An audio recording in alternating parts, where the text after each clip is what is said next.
안녕하세요. AT&P 파트너즈의 최정민입니다. 오늘은 여러분들과 함께 전산 프로그램 실습이라는 내용을 가지고 공부를 해보도록 하겠습니다. 연말정산 시작되면요, 근로자들은 각자 회사의 연말정산 프로그램에 자신의 소득, 세액공제 자료의 내용을 입력을 하게 되는데요. 이때 소득, 세액공제 자료에는요, 여러분들도 이미 아시다시피 국세청 연말정산 간소화 서비스에서 다운을 받을 수 있는 국세청 자료가 있고요. 그리고 그 외의 자료인 기타 자료가 있습니다. 그리고 이 연말정산 프로그램의 경우에는요, 각자 회사마다 다 달라요. 다 다르기 때문에 지금 보여드리는 이제 예타하고 다를 수가 있고요. 그걸 갖다 염두에 두시고요. 일단 저희 회사가 가진 프로그램인 예타를 통해서 전산의 소득 세액공제 자료를 입력을 하고, 이 입력된 소득 세액공제 자료를 기초로 해서 근로자의 소득세액공제 신고서와 근로소득 원천징수 영수증, 그리고 의료비, 기부금 명세서의 출력까지 일련의 과정들에 대해서 한번 공부를 해보도록 하겠습니다. 지금 보시는 화면이 저희 회사 예타 프로그램의 로그인 화면이에요. 이 로그인 화면에 회사 코드, 아이디, 비밀번호를 입력을 하고 로그인을 하게 되면요, 예타의 메인 화면이 뜨게 됩니다. 자, 이 AT 상사라는 회사의 이 근로자들에 대해서 쭉 나열이 되어 있는데요. 자, 이 연말정산을 하실 때 근로자들의 소득 세액공제 자료를 입력을 하는 것도 중요한데, 그에 앞서서 이 연말정산을 하기 위해서는 이 사용자에 대한 기초 정보가 필요하죠. 일반적으로 이 사용자의 기초 정보 같은 경우에는 회사의 전산에 다 입력이 되어 있어요. 이미 입력이 되어 있는 회사의 기초 정보를 연말정산 프로그램에서는 가져와서 사용을 하게 되어 있거든요. 그래서 직접 근로자가 자신의 기초정보, 뭐 급여, 아니면 뭐 상여, 4대 보험료, 그 다음에 원천 추수당했던 소득세 일일이 입력을 하시는 내용을 거짓먹고요. 이 내용에 대해서는 프로그램에서 직접 끌고 오기 때문에 직접 입력하는 게 아니라는 걸 여러분들에게 말씀드리고요. 지금은 제가 한번 이 최정만이라는 근로자에 대해서 이번에 기초 정보를 확인하기 위해서 한번 제가 이 최정만을 치고 들어가 보도록 하겠습니다. 최정만이라는 근로자는 이미 여러분들이 알고 계시는 근로자고요. 저번에 민티쌤께서 강의를 하신 내용의 기초 자료가 되는 그 근로자고요. 여기에 최정만을 치시고 검색을 해보시면 이 두 명의 최정만이 나와요. 첫 번째 최정만 같은 경우에는 저희 예타 프로그램의 테스트를 위해서 이미 예전에 입력을 해놨던 최정만이고요. 제가 입력했던 최정만이 이 아래에 있는 최정만이에요. 이 최정만을 클릭하고 들어오시게 되면 이렇게 사용자 정보가 뜹니다. 자, 이름이 있고요. 4번, 전화번호, 주민등록번호, 이메일, 휴대전화번호, 주소. 이 최정만이라는 근로자의 기초 사용자의 인적 내용과 그다음에 여러 기타 제반 정보들이 여기에 표시가 되어 있고요. 자, 밑으로 내려보시면 이게 귀속연도 2014년이에요. 앞으로 여러분들이 하시게 될 연말정산은 2014년 귀속 연말정산입니다. 2015년에 한다고 해서 2015년 귀속 연말정산은 아니고요. 귀속연도가 근로제공일이 속해 있는 연도인 2014년이라는 거 알아두시고요. 자, 이분은 재무팀이에요. 재직 상태는 계속 근로고요. 근무일은 1월 1일부터 12월 31일. 도중에 이직도 없었고 전 직장도 있는 것도 아니겠네요.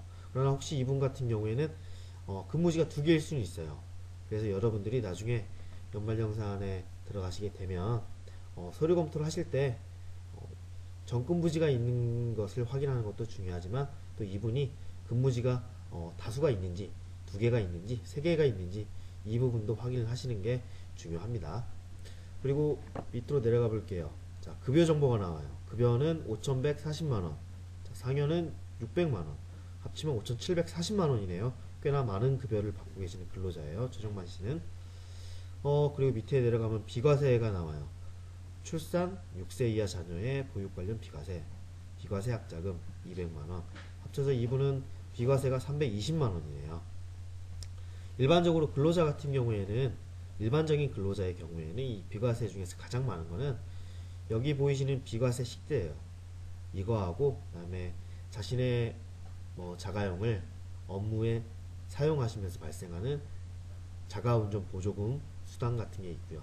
자가운전 보조수당 같은 경우는 월 20만원, 월 20만원 이내로 비과세 처리를 하실 수가 있고요. 1년으로 계산을 하게 되면 240만원이 연 비과세 처리를 받으실 수 있습니다. 근데 이분 같은 경우에는 자가운전 무주성이 없는 거 보니 이분은 자가용을 업무에 사용하고 계시지는 않은 것 같고요. 저 밑으로 보시면 또 소득세가 있네요. 이 소득세 같은 경우에는 달달이 급여가 발생할 때마다 간이세액표에 따라서 원천 징수를 하게 돼 있죠.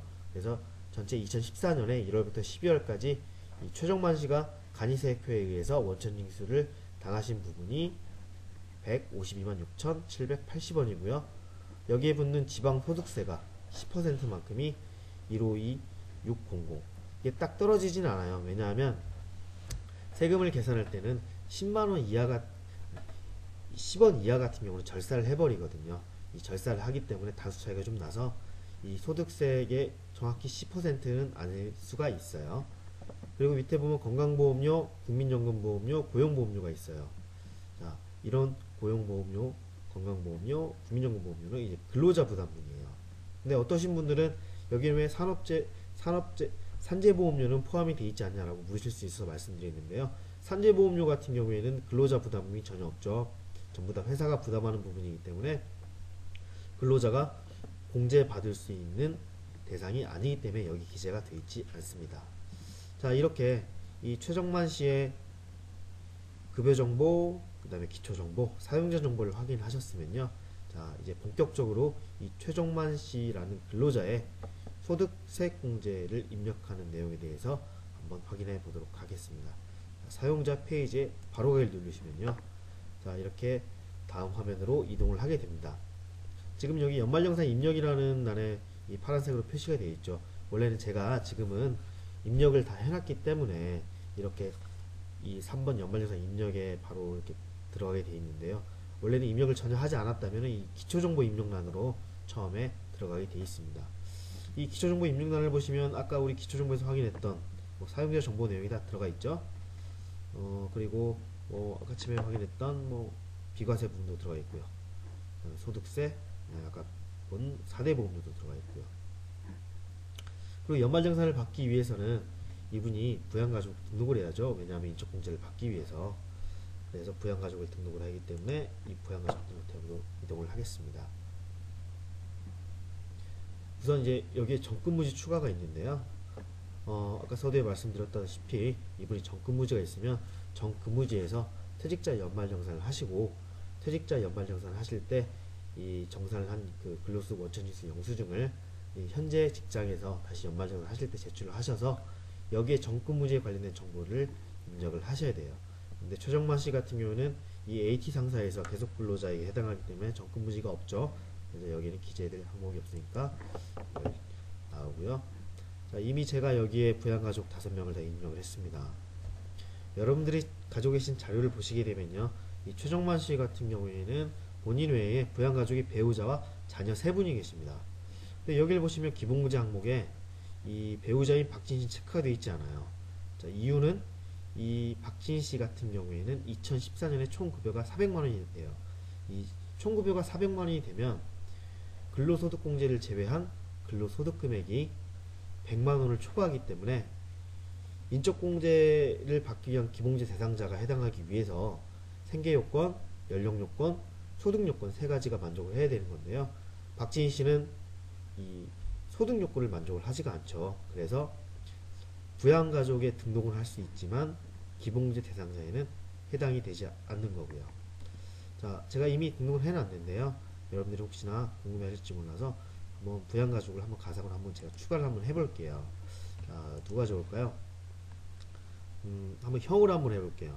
최정민 씨의 형, 최정민 씨의 형, 최정문 씨를 한번 입력을 해보고요. 이분 형이니까 생년월일이 더 빨라야겠죠. 68 05 24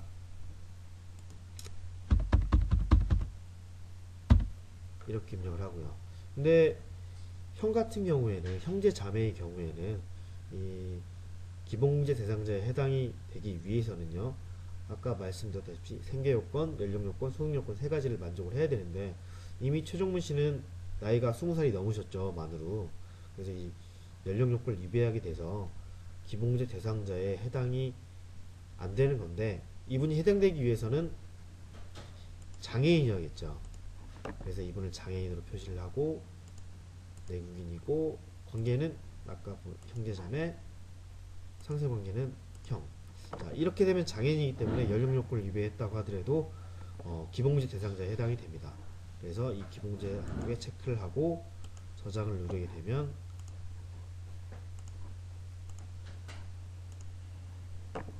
자, 여기에 최종 문시가 뜨게 되죠. 자, 이분은 기본문제 대상자에 해당이 되고요. 장애인이고요. 장애인 공제를 받을 수가 있고요. 만약 여기에 최정만 씨의 어머니가 계셔서, 아니면 아버지가 계셔서 연령이 만 70세 이상에 해당하시게 되면요, 이분 같은 경우에는 경로부대 공제를 받을 수가 있죠. 근데 여기에는 부모님이 부양가족 등록이 되어 있지 않기 때문에 이 경로부대 공제에 체크할 수 있는 여지는 없고요. 이렇게 부양가족을 추가로 입력하는 모습을 보여드렸습니다. 그래서 원래로 복귀하기 위해서 이걸 삭제를 하고요. 근데 여기 이제 배우자 같은 경우는 기본제 대상단에 체크를 안 해 있죠. 근데 부양가족으로 등록을 갖다가 하게 돼 있는데, 이유는 박진 씨 같은 경우에는 의료비가 있을 수 있어요. 의료비 같은 경우에는 생계 요건, 소득 요건, 연령 요건을 만족하지 않는다 하더라도 의료비의 경우에는 공제를 최정만 씨가 받을 수가 있죠. 그래서 부양가족 등록을 해야지, 이 박진에 대해서 부양가족 등록을 하지 않게 되면 부양가족에 존재하지 않는 사람에 대해서 의료비를 공제받을 수 없기 때문에 이렇게 등록을 해놔야 나중에 박진 씨와 관련된 의료비를 최정만 씨가 공제를 받을 수가 있습니다. 자, 다음 단계로 한번 넘어갈게요. 자, 두 번째는 국세청 자료 업로드예요. 이 국세청 자료 업로드 같은 경우에는 내년에 2015년 한 1월 15일 정도에 국세청 연말정산 간소화 서비스가 오픈이 돼요. 오픈이 되게 되면 근로자는 자신의 공인인증서를 가지고 그 연말정산 간소화 서비스에서 자신과 관련된 소득세액공제 내용들에 대해서 PDF로 다운로드를 받을 수가 있어요. 이 다운로드 받은 PDF 자료를 이 프로그램에서 국세청 자료 전체 적용을 누르시게 되면, 여기 보이시죠? 국세청 자료 적용 완료 누르시게 돼요. 현재는 지금 제가 PDF 자료를 갖다가 입력한 게 없기 때문에 여기 다 영어로 뜨는데요. 이런 공제 항목에 이 버튼을 누르게 돼서 확인을 누르시게 되면 일일이 국세청 자료 같은 경우에는 다 금액이 입력이 되게 돼 있습니다. 근데 지금은 이제 그 자료가 없으니까 제가 일일이 다 손으로 쳤어요. 그래서 국세청 자료 업로드가 이런 거다라고 말씀을 드리고 넘어가도록 할게요. 자, 국세청 자료 업로드가 끝났어요. 그리고 다음 단계로 넘어가게 되면, 이제부터 본격적으로 공제 대상 항목과 그 공제 대상 항목들이 소득공제는 얼마, 세액공제는 얼마라고 표시되는 내용의 항목이 보입니다. 첫 번째로 인적공제예요. 자, 인적공제는 800만원이 보이죠. 여기 보시면 기본공제 대상자 체크가 하나, 둘, 셋, 4명이에요. 자, 기본공제 대상자, 인적공제 같은 경우에는 인당 150만원이죠. 자, 기본공제 대상자 4명이기 때문에 150을 곱하면 600만원이에요. 근데 최하나 같은 경우는 장애인이죠. 추가공제 200만원을 더 받을 수가 있어요. 그래서 합치면 800만원이 되는 거고요. 배우자인 박진 씨는 기본공제 대상자가 아니죠. 그러니까 이분에 대해서 공제가 없습니다. 자, 다음 단계로 넘어갈게요. 자, 연금보험료 소득공제와 연금보험료 세액공제가 있어요. 여기에 보면 국민연금, 공무원, 군인, 사립학교 교직원, 별정우체국연금 이렇게 있네요. 그리고 밑에는 연금저축, 그 다음 퇴직연금이 있어요. 자, 원래에는 이 연금계좌 소득공제라고 해서 작년 같은 경우는 다 이 금액이 합쳐져 있었어요. 하지만 2014년에 세법이 개정되면서 연금저축과 퇴직연금의 경우에는 연금계좌 세액공제라고 세액공제 항목으로 공제 방식이 변경이 됐어요. 그래서 지금은 표시를 할 때 이렇게 연금보험료 소득공제, 연금보험료 세액공제라고 저희 예타 프로그램에서는 나눠서 표시를 하고 있고요. 이 연금보험료 세액공제 같은 경우는 지금 400만원이 나와 있는데요. 여기 적혀 있는 내용은요, 말 그대로 세액공제 받는 금액은 아니고요. 연금보험료 세액공제 같은 경우, 연금계좌 세액공제 같은 경우에는 12%의 세액공제율을 적용을 받죠. 이 12% 세액공제를 적용받기 전에 금액이에요. 그래서 나중에 후에 원천징수 영수 중에 지키는 금액을 보시게 되면 이 400만원의 12%를 곱한 금액이 세액공제액으로 나와 있을 겁니다. 자, 다음으로 넘어가 볼게요. 다음에는 보험료예요. 보험료 같은 경우에는 건강과 고용, 그 다음에 일반 보장성 보험, 장애인 전용 보장성 보험이 있네요. 이 부분도 원래 일반 보장성, 장애인 전용 보장성 보험도 보험료 소득공제라는 특별소득공제에 있었는데요. 2014년에 법이 개정되면서요. 이 두 보장성 보험 같은 경우에는 특별세액공제, 보험료 세액공제 항목으로 이동을 하게 됩니다. 이동을 하게 돼서 여기 지금 보험료 소득공제, 보험료 세액공제 두 개로 나눠져서 저희 프로그램에서 표시를 하고 있고요. 여기 보시면 195만원이죠. 일반 보장성 보험은 80만원, 장애인은 150만원. 총 지출액이 425만원이에요. 자, 보험료 소득공제는 여기 건강과 고용의 합계인 195만원이고요. 보험료 세액공제는 180만원이에요. 이유는 장애인 전용 보장성 보험, 일반 보장성 보험, 모두 다 보장성 보험, 이 보험의 공제 한도액은 100만원씩이기 때문에요. 그래서 장애인 전용 보장성 보험 같은 경우에는 150만원이기 때문에 50만원을 초과했죠. 그래서 50만원 초과한 부분을 제외를 하고요. 이 100만원과 80만원을 합친 180만원이 보험료 세액공제 대상액이 되기 때문에 여기 이렇게 표시가 되는 겁니다. 하나 더 추가를 해볼까요? 최정만 씨가 가지고 있는 일반 보장성 보험을 하나 더 한번 추가를 해보죠. 국세청 자료로 50만원을 입력을 해볼게요. 저장을 하고요. 확인을 누르시게 되면 자, 여기 50만원이 생성이 됐죠. 그러면 지출 총액이 아까 425만원에서 50만원이 추가된 475만원이 되는 거고요. 보험료 소득공제는 195만원 그대로예요. 왜냐하면 보험료 소득공제는 건강과 고용밖에 되지 않죠. 그러니까 이 195만원이 그대로 오는 거고요. 자, 밑에 보험료 세액공제 200만원 20만원이 늘어났어요. 이유는 아까 장애인 전용 보장성 보험 같은 경우에는 150만원이어서 100만원 초과분인 50만원 같은 경우에는 제외를 하고 100만원이 들어갔고요. 일반 보장성 보험 80만원이었죠. 그래서 20만원, 100만원까지 한는데 20만원 더 추가 공제를 받을 수가 있는 부분이에요. 그래서 50만원의 보험료가 추가가 됐기 때문에 130만원인데 30만원을 제외한 100만원 두 개 합쳐서 200만원의 세액 공제가 되는 거고요. 자, 원래 데이터를 위해서 돌아가기 위해서 이 부분을 삭제를 할게요. 하고 확인을 누르시면 자, 원래대로 돌아왔습니다.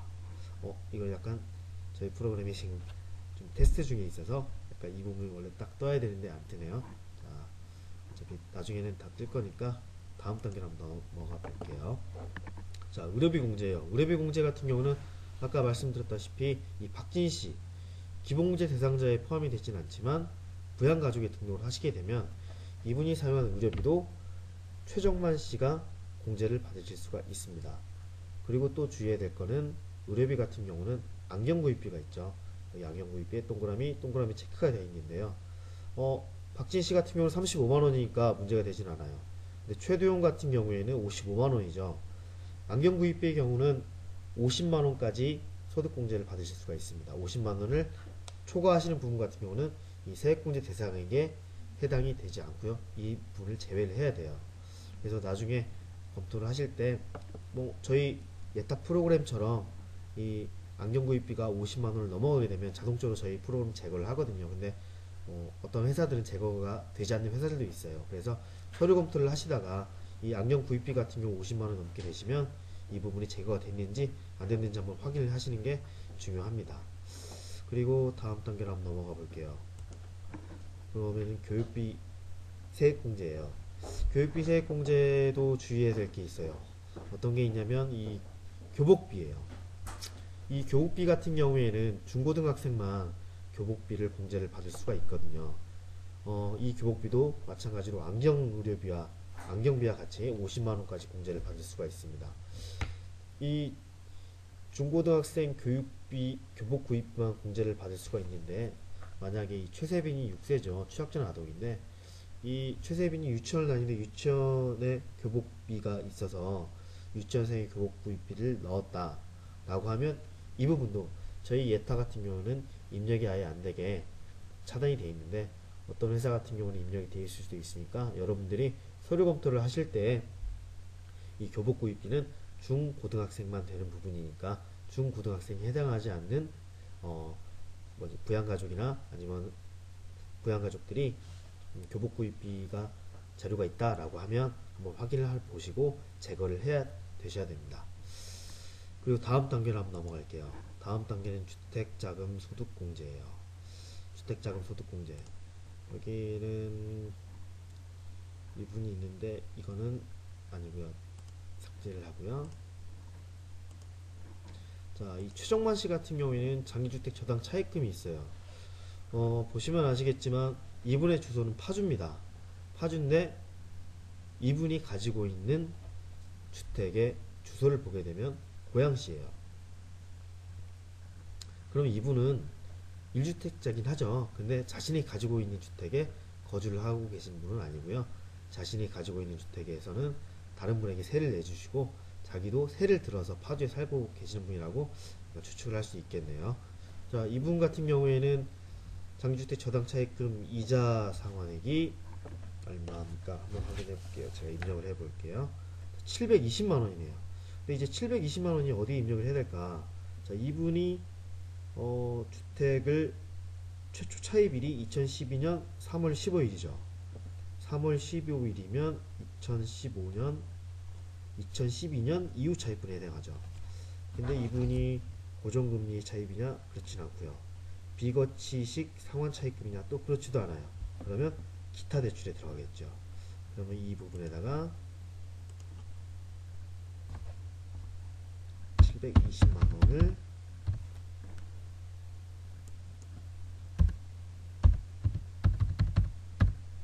입력을 하게 됩니다. 그리고 저장을 누르고 다음 단계로 한번 넘어가 볼게요. 자, 여기도 지금 저희가 여기 보이죠? 지출 총액이 720, 그 다음에 한도 초과액이 220. 왜냐하면 이 고정금리 또는 비거치식 상환대출이 아닌 경우, 기타 대출인 경우에는 한도를 500만원을 적용을 받죠. 그래서 220만원이 초과가 됐어요. 그리고 공제받을 수 있는 금액은 500만원이 대상이 되는 거죠. 그리고 다음 단계로 한번 넘어가 볼게요. 자, 기부금 공제. 자, 기부금 공제 같은 경우에도 제가 다 입력을 했어요. 입력을 했고, 이 정치자금 기부금이 20만원 있죠. 이 20만원 같은 경우에 지금 이렇게 20만원 찍혀 있지만 나중에 소득세액공제 신고서라든지 원칙심 영수증상에 보시게 되면 이 10만원은 따로 떨어져서 10만원 이하로 구분이 돼서 나오는 거고요. 신고서에는 전체 보시게 되면 지금 550만원이죠. 550만원인데 이 10만원은 제외를 하고 이 소득세액공제 신고서에 기재가 되게 돼 있어요. 네, 저희 이제 나누린 자료에는 520만원이라고 들어가 있는데 이거는 맨 처음에 이제 법이 변경되면서 이 정치자금 기부금 같은 경우에도 모든 기부금이 세액공제로 바뀌었잖아요. 이 바뀌어서 이 정치자금 세액공제를 옛날처럼 소득공제하고 세액공제가 존재를 했기 때문에 이 정치자금 기부금 10만원을 제외를 하고 기재를 하는 게 실효성이 있었는데 지금은 바뀌어서 실효성이 없지 않을까 생각을 했지만 나중에 개정돼서 나온 자료 같은 경우를 보면 이 부분도 전과 동일하게 정치자금 세액공제 10만원을 받는 부분은 제외를 하고 소득 세액공제 신고서에도 기재를 하게 되어 있고 나중에 기부금 명세서에서도 표시를 그렇게 하게 돼 있습니다. 그래서 지금 그거는 저희가 수정을 해야 되는 것 부분이고요. 그 다음에 기부금을 입력을 하게 되고 다음 단계로 넘어가 보겠습니다. 자, 신용카드 공제예요. 자, 신용카드 공제도 상하반기 다 나눠서 입력을 하게 되어 있어요. 나누신 자료에도 보면 나오시겠지만 다 입력을 하게 되면요. 여기 2013년과 2013년 사용분 신용카드 체크카드가 있어요. 자, 이 부분도 이제 법이 개정됐는데요. 자, 이 세월호 사건 때문에 2014년 하반기 소비가 되게 우리나라 좀 저하가 됐었어요. 그래서 이제 저하된 소비를 진작시키기 위해서 2014년에 하반기에 체크카드 사용액, 현금용지 사용액, 그 다음에 전통시장, 대중교통 사용액이 증가를 하게 되면 2013년보다 증가를 하게 되면 이 증가한 부분에 대해서 10%를 추가로 공제해주는 법이 이제 통과가 됐어요. 통과가 돼서 자, 이번에 연말정산 하실 때부터 시행이 되는데요. 자, 이 부분을 반영을 하게 되면 계산해서 나온 금액이 신용카드 소득공제액은 122만 5천원이 됩니다. 나중에 이제 공부를 하시게 되면 이 신용카드 소득공제액을 계산을 한번 해보시게 될 텐데요. 좀 어렵긴 하지만 그래도 한번 여러분들이 실제 업무 현장에 투입이 돼서, 물론 계산을 하시지는 않으시겠지만 거기 가서는요, 뭐 상담도 해주시고 해야 될 부분이기 때문에 한번 계산을 해서 익혀두시는 게 나중에 연말정산 실무에 들어가시게 될 때 좀 수월하시지 않을까 이런 생각이 드네요. 자, 이렇게 돼서 다음 단계로 넘어가 볼게요. 그 다음에 이후에는 이제 입력할 게 없죠. 그래서 다음 단계, 다음 단계, 다음 단계. 자, 이제 다 입력이 됐어요. 자, 입력이 됐기 때문에 이번에 결과 조회에 출력을 하게 됩니다. 그럼 여기에 보시면 원천징수 영수증, 그 다음에 소득공제 신고서, 기부금 명세서, 의료비 지급 명세서, 이 네 가지의 서식들을 출력을 하실 수가 있어요. 자, 원천징수 영수증 한번 눌러볼게요.